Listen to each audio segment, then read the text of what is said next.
sitting in this great room. I'll probably shoot someone when you're singing. Just you're surrounded by all these great things here in Oh, Grant-Lee right. Phillips parlor. Talk about your fascination with some of the things we see around you and Yeah. magic. And, Well, I'm very much a child of the '60s, I suppose. You know, there's a little bit of Victoriana, you know, by way of Shakey's. I'm of that generation that grew up with banjo music and you know, W.C. Fields, and you know, that's what we got. Other kids got hip hop. You know, we got old timey.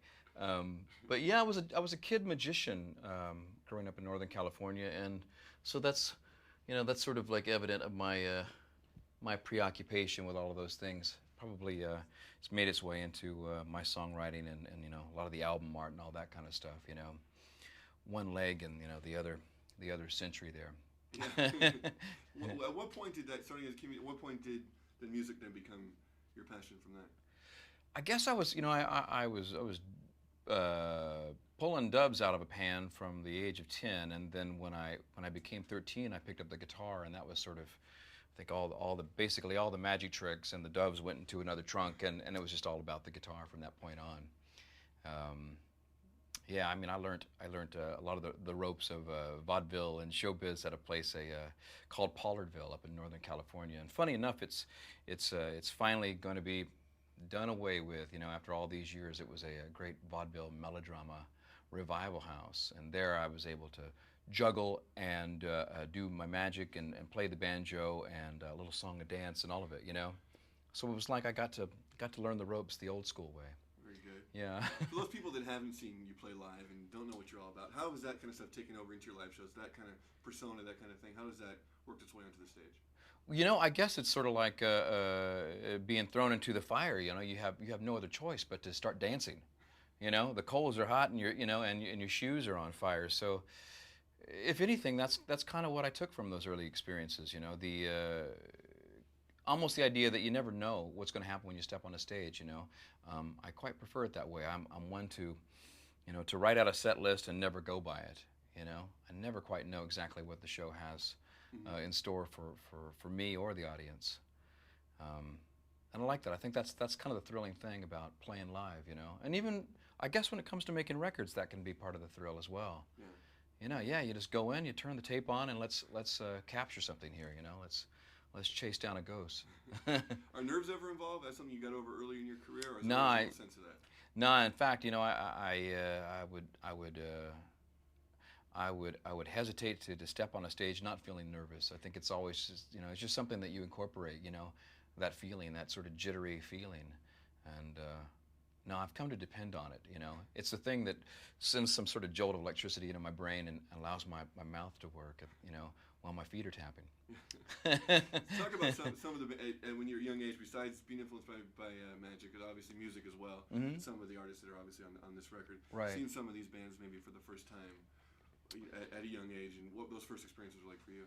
Well, you know, I came to Los Angeles in '83, and I wasn't exactly sure what Los Angeles had in store for me. I just knew I better bring my guitar, bring my ventriloquist dummy, and whatever I could shove into the trunk of my car, you know.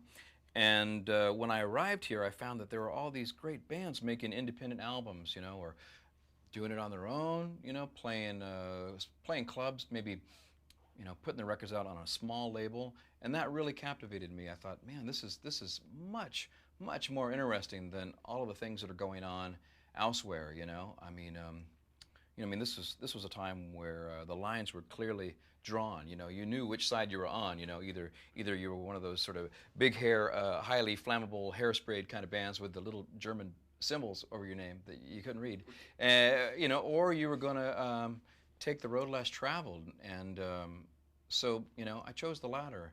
And you know, certainly bands like REM and others really had a big role. You know, they held a torch, I guess, you know, saying, yeah, you know, you can do it, you know. Take the weird way, you know.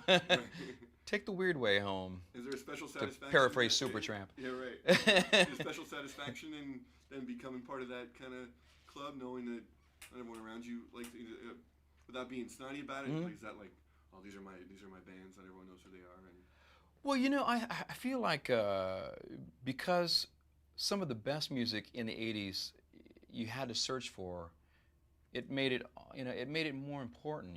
There was a time where, you had to sift through the record bins, at the back of the store, and you felt kind of like a pervert or something, going through these bins, and it was the kind of music that you probably had to leave within a paper bag, because it was made for and by weirdos, So, but there was,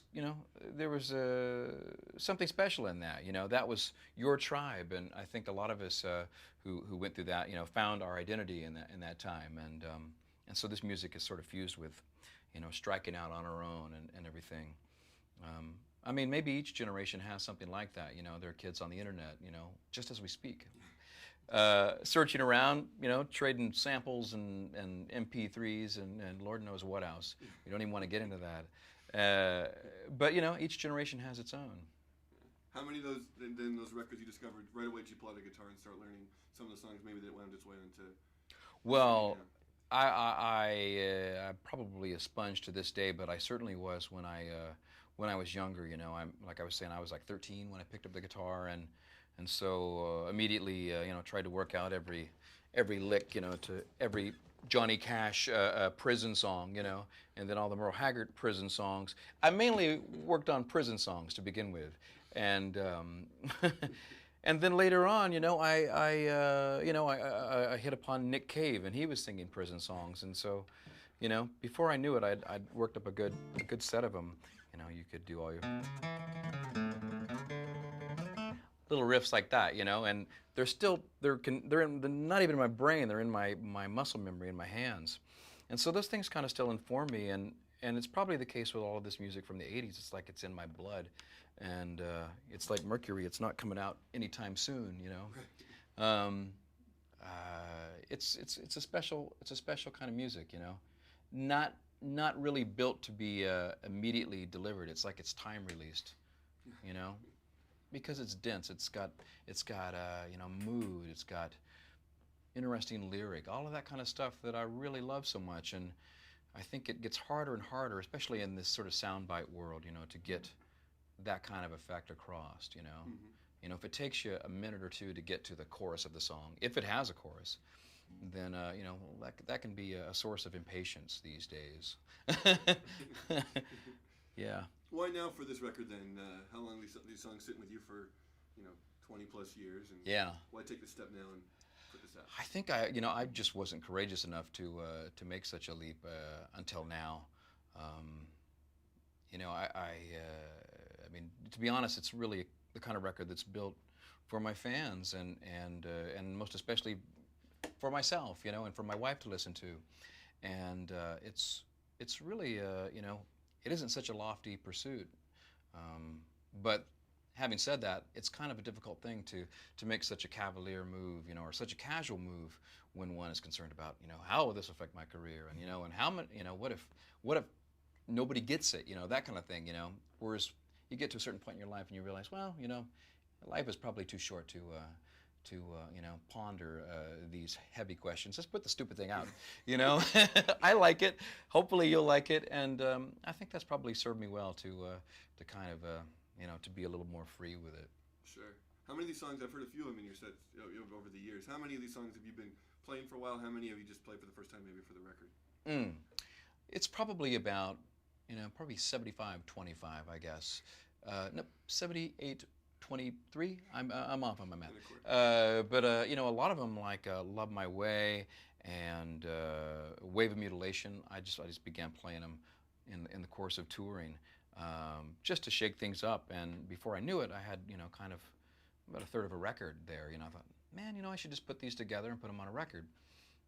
So they came about that way. I mean, I had to go and look at some of the lyrics. I had to Google a few lyrics. And so I can't be exactly sure that I got them all right, because that's what happens, when you Google your lyrics, you you wind up with a strange translation. Have you heard some odd versions of yours? Some odd versions of my songs? Lyrics? Oh, most certainly, most certainly, and a lot of them are better than mine. So I started singing those versions. Yeah, there's some strange ones out there. Sometimes they just I can't even go into it, you know. But yeah, okay. Well, we'll cut. We'll edit here. Okay. So. Talk about when you're singing one of these songs, either live or when you're making the album. How's it different for you in your head emotionally when you're singing a song that you didn't write? Is it a different vibe completely, or do you kind of just become your own when you're singing it? It becomes my own. You know, I'd have to say that it's the case of finding entrance in that song. You know, by way of the lyric. Yeah, you know, you sort of find yourself sort of occupying that space. You know, I sometimes fantasize what any one of these songs would have sounded like when, you know, some dude was sitting in a chair, much like this chair, and strumming a song like "Love My Way," you know, on the guitar. I mean, surely it must have began, you know, in that kind of petri dish. You know, maybe not always. It's funny, but all of these songs, I think, with the exception of Robin Hitchcock, were probably created by bands, you know. So it's an interesting approach to kind of find the individual voice in all of that, you know, and a challenging prospect, because so many of these cool bands like Smiths, Pixies, and so on have such an identifiable singular sound, and it's a bit of a tall order at times to tear apart the song from the artist, you know, and where's the song? Is that the song, or is that the artist? Is that the style? Is that the production? But that was kind of the attempt there. Yeah, and doing that and taking, say, a keyboard bit and maybe doing it on a harmonica or something, Right. coming up with those arrangements, was that a big part of the thrill? It was, yeah. Just it was a thrill to see how far I could stretch it, and how much I could make it my own. Yeah, I mean, it's certainly a tall order, but I mean, I think because I love these songs so much, and there's, you know, a million others that I could have covered as well, it made it easier, and it made it, you know, a delight to create along the way. When you're actually singing something like "Love My Way," do you let yourself channel Richard Butler at all? Or is I it... do. I actually grow a few inches when I, you know, vertically. When I sing that one, I try to lunge over the microphone. Ha ha ha! Wow, what a voice! Exactly. Yeah. I gotta start smoking. You know. Have you heard his solo record? I've heard "Love Spit Love." You know, I haven't heard his most recent. Oh, really? I'm next one in the car. Well, Grant-Lee Buffalo was on a bill one time with Love Spit Love and the band Hole. That was quite a scene. I bet. Yeah, man, oh man, that's a whole other story. That's a mini series, actually. Right. We can't go into that. How many of the artists on this record? Have you? I know you're friends with some of them. Some have you met? How many of you never talked? That kind of, you can kind of. Yeah. Well, yeah. I mean, I've been fortunate. I've got to know REM. You know, Grant-Lee Buffalo toured with REM quite a bit in the mid-90s. Robin Hitchcock and I have collaborated on various occasions, and I'm still just in awe of the guy, you know. And you know, the Church. My friend David Lovering is the drummer in the Pixies, and he's a fellow child magician. Yeah. So we have that in common, and he's heard the cut of the Pixies song "Wave of Mutilation." So it's a cool thing. I kind of prefer to leave it on their doorstep and then slowly kind of duck away and jump into a getaway car. I think I want to know what they think. Generally, the reaction has been really good. Actually, it's totally been good. Yeah, I mean, but these versions are quite different than the original. I think you'd have to approach it, you know, in that fashion. It's not like you can perfect the originals, you know. They you know, they kind of stand way up here, and everything else is sort of a way of, you know, kind of getting inside the song on a different level. In your voice, I noticed in a few of these songs sound a little different than maybe we've heard you sing before. Maybe it's not even conscious, but is that because of the song? Is that because you're trying to do something different? I just know some different things going on. Were you conscious of that at all? Or? That's a good point. You know, I don't know that I was so conscious of where my voice was going, but I do know this, that when you cover a song that was originally sung by Morrissey or Michael Stipe, Robert Smith, you're dealing with such a different ground zero, you know, that it sort of forces you to rethink how you go about things, you know, just the way the breath gets drawn out, you know, to get all of those words in there. If you're singing, you know, I mean, imagine singing, you know, it's the end of the world, you know, you got to get a big old breath of air to begin with, you know, and maybe if you're not that kind of singer, then it's going to force you down a different road. So yeah, I think it probably taught me things along the way. I'm not sure that I have the most objectivity about it all. I just make the record and stand back and plug my ears, wait for it to go off. Do you let yourself think about your own place kind of in rock history along, like these guys now that you put out an album covering these songs, either solo or with the band, like how you're going to be looked at historically along with these artists? Like, have you found your place into that kind of rock canon? Oh goodness. I believe I might be shot out of a rock cannon one of these days. I'm not so sure that I have any objectivity about any of it. I mean, it's kind of a bewildering thought that Grant-Lee Buffalo was a band from the '90s. That seems strange to me too. '90s alt rockers. It just seems so concrete and epitaph-like. I don't know, but as an artist, I place a high premium on being able to move forward, and if it means trying something wacky like a covers album, or making a big band record next week, and like Willie Nelson, then my reggae record after that, then so be it. I think that is the privilege, and that's the freedom that you guard so so fervently as an artist. After doing a record like this, and after your last record, is there a desire just to full-on rock and bring out the electric guitars? Yeah, definitely. And I mean, having said that, I'm getting ready to go out on the road here. Well, I begin in Seattle on the 25th of July. I'm kind of well into working on the next album. I've been writing and woodshedding, as we say, doing a lot of recording, and I'm looking towards a strange rocker come 2007. Yeah, it feels like time. I mean, for those people who've been coming to my live show, they know that it's not just this. You don't just get this, friends. You also get this and a fuzz box, and that's an unbeatable pair, if I might say so. Talk about doing the REM song on this record. A lot of people, along with myself, got turned on to you guys originally, and your music originally from Stipe raving about you guys. Right. And what's it like now to be friends with the guy for you, but also to be doing his song now, recording it? Is it a weird kind of chain of events to be singing his music now and putting it out in CD form? Yeah, I suppose it is a strange thing. As much as I've got to know any of these people, there's still a part of me that's forever going to be a fan, who looks at it from a distance and with awe, and high regard. In some ways, my cover of South Central Rain is a way of saying, hey, thanks so much for, thanks for noticing, to quote Eeyore, but I mean, that's genuine, though. I feel like there's a debt of gratitude, owed to a band, owed to REM in particular, for helping to clear the path. I think they've done that for a lot of groups in their time, So yeah, I mean, that's for me, that is a big part of music. It's like this tradition, and every song that's written is kind of a response to everything before it, and on and on and on and on. Yeah. How busy a guy are you with the TV? A lot of people don't only know you from maybe doing Gilmore Girls, not even know you. What's it like juggling these different worlds? Are you always a busy guy? How much time do you have to sit home and write songs? How much time are you doing the TV show? What's life like for Grant now? Well, I can say for a fact that life has become a lot more interesting over the last number of years, rather than simply putting out records and touring and putting out records and that kind of thing. Yeah, I mean, I've become the town troubadour on the Gilmore Girls, which is just an amazing, strange thing. I love doing that, and I'd always be up for that in the middle of the night.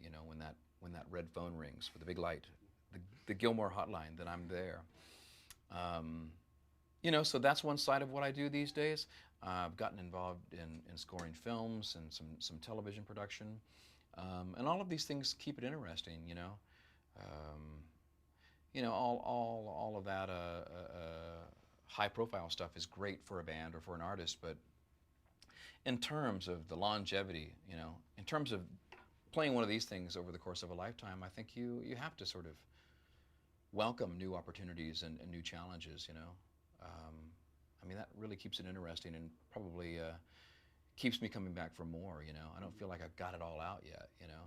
got to keep on shaking me to get the last little morsel. Heading out on the road now, how do these shows differ when you go on tour? How does it differ from the Largo stuff? Is it a whole different vibe? Do you do different? Is it a whole different energy that you have to bring to the road? Well, I mean, the Largo shows can go a lot of different places. They can be intimate. They can be way over the top. I suppose that's indicative of all my shows, though. You know, the current tour will probably be. Let me try that again. The current tour. Can I have a swig of my water? Of My course, throat yeah. suddenly became dry. Yeah, just talk about the Okay. current tour. Yeah. Well, the current tour should be interesting. You know, I'm kind of looking forward to playing all of these cover songs. You know, along the way. Maybe not all of them in one night, but across across the dates. And along with that, I'll probably throw in a few new things, a few old things. About 75% of it is going to be stuff that I'm making up on the spot. I'm just seeing what I can get away with. Mm-hmm. But that's, again, the privilege of the artist, I think. But the audience seems to be, able to follow it wherever it goes. You know, maybe we'll take a few requests. But in the end, I am the decider. That's how I look at it. Where have I heard that before? But anyhow. Are there any 80s songs that people have yelled out that have just been ridiculous that you played on stage? Oh. Or any other ones? Now that you've done this thing and you get any goofballs in the audience yelling out Duran Duran songs? I don't get a lot of Duran Duran requests. I don't know. Now and then, you know, you get the odd request. Maybe Thunderdome. I'm not sure. You know, which I'm always game for. I haven't learned it yet, but I'm always willing to give it a try. Right. Right. I think we covered everything Okay. of import. But in kind of that. Well, I'm a big Robin Hitchcock fan, so it was a question, you know, like which song could I cover of Robin's? I want to cover one of them. This particular record, I Often Dream of Trains, you know, the song and the album of his made a big impact on me early on. You know, it's a really stark record. A lot of it's voice, guitar, some piano, and I just, you know, I used to play it to death. And when Grant-Lee Buffalo recorded its first album, that was like one of those records where I said, you know, I really like this kind of thing. You know, I like this space and all that kind of stuff. So that was probably one of the harder choices and one of the most difficult songs to cover because unlike so many other songs that, you know, that were created by bands where you can strip away and be, you know, take away the drums, take away the you know, the synths, and you're left with this song. In the case of I Often Dream of Trains, it's, you know, what can you take away? You know, you have to almost approach it entirely different, and so you know, that made that one of the tougher tracks. And also, you know, I just didn't want to come to Robin with this, here is my version of your song, I hope you can hear, you know. So, you know, that was a tough one. But I'm really happy with it. I mean, I love the song. And I mean, he's got so many, you know, So You Think You're in Love was obviously a pretty good hit here in the States during maybe the early 90s, something like that. So, Yeah, Balloon Man, you know, I mean, he's got a zillion of them, and so yeah, I mean, because I am such a fan, it's a tough one, yeah. but one of my favorites. That's when the first time you heard South Central Rain. Do you remember the moment or that record? Reckoning. Do you remember? Yeah, you know, I mean, I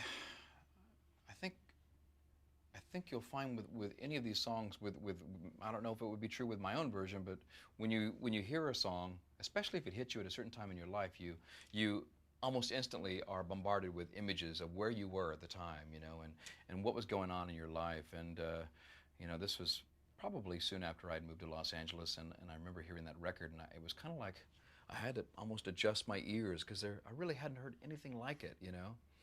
It was so I don't know. It was like the kind of thing that you could only dream, you know. Like, I think they don't write this stuff. They dream these songs. Okay, they dream the songs. They're hooked up to machines that transpose them into notes. Okay, all right, I can do that. No, but it was like, wow, this is really, really different, you know, and obviously appealing to some kind of unconscious, really deep place, you know.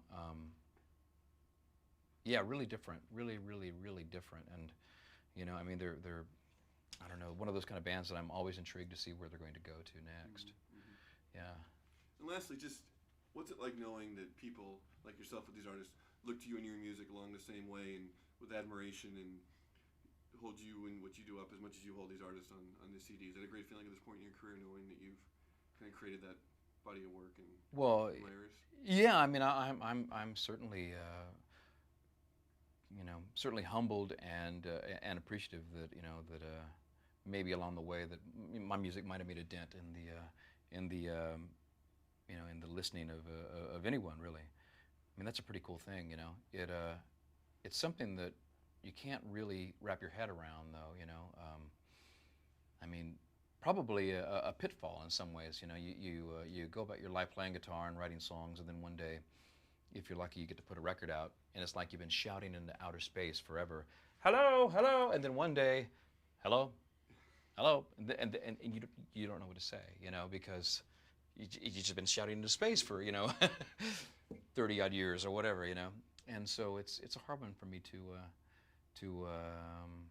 decipher, you know. But yeah, I mean, that's a cool thing, though.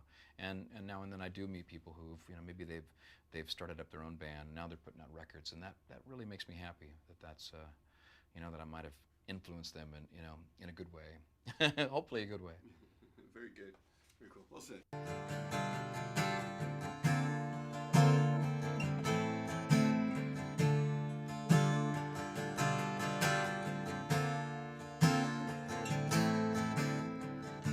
Tonight when this place gets kind of empty, sound of their breath fades with the light, I think about the loveless fascination under the Milky Way tonight. Lower that curtain down on Memphis, lower that curtain down, all right. I got no time for private consultation under the Milky Way tonight. I wish I knew what you were looking for. I might have known what you would find, and it's something quite peculiar, something shimmering and white that leaves you here despite your destination under the Milky Way tonight. I wish I knew what you were looking for. I might have known what you would find. I wish I knew what you were looking for. Might have known what you would find.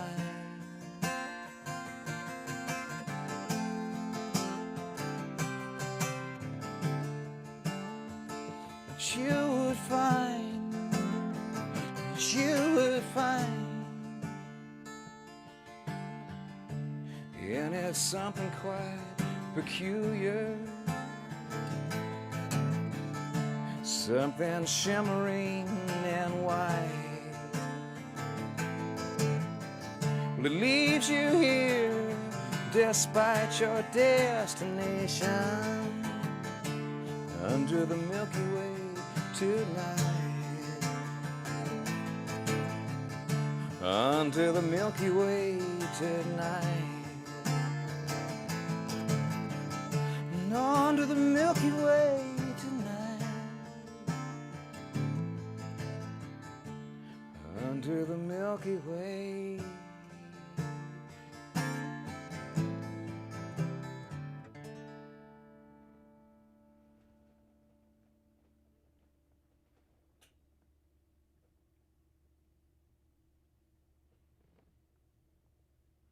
That was awesome. You- You're rolling and speeding? Extra, extra, extra. That's the one I want to do. There you go. Okay. Do that. You can do it right into the camera right now if you want. Extra, extra, extra. Let's try a different key. Extra. No, that's not it. Let me work on that. Extra, extra, extra. No, don't use that. Okay, how about a little hammer on? Extra. Okay, let's try this. Here we go. I do like that extra song, I must say. I didn't mention that earlier, but it pops in my... I might cover it the next album. Okay. Just theme songs from Extra. Entertainment News Yeah, Magazine. right. Yeah, maybe, okay. Shall we? Yes.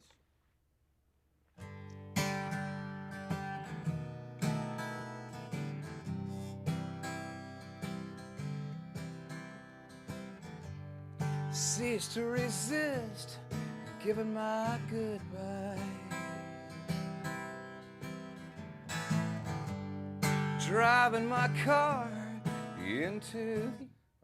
Use that extra bit, right? Because I didn't Not if quite you nail want it. to. Let's not use it, because I didn't nail it. I didn't really nail it, All so I'm a perfectionist. Something for the scathing, behind the music kind of thing. Use that in 10 years. Yes, exactly. All right. Start speeding and end time.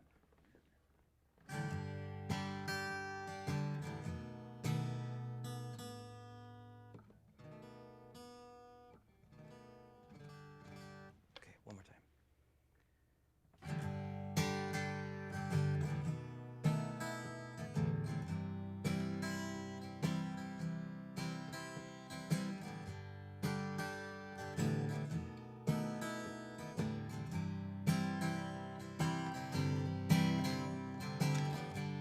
Cease to resist, giving my goodbye. Driving my car into the ocean. Oh.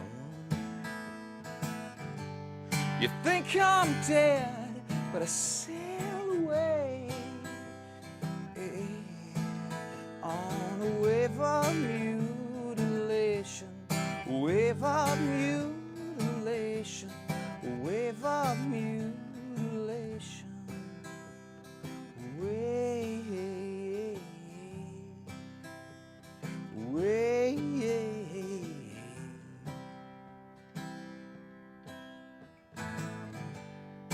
Kiss the mermaids, roll the El Nino.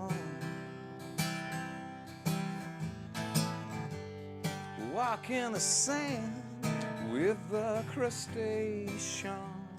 Oh. I find my way to Mariana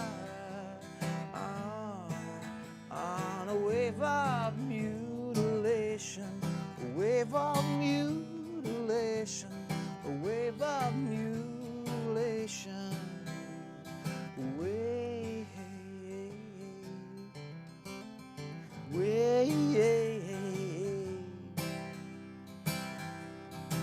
On a wave of mutilation, a wave of mutilation, a wave of mutilation, a wave, wave, wave.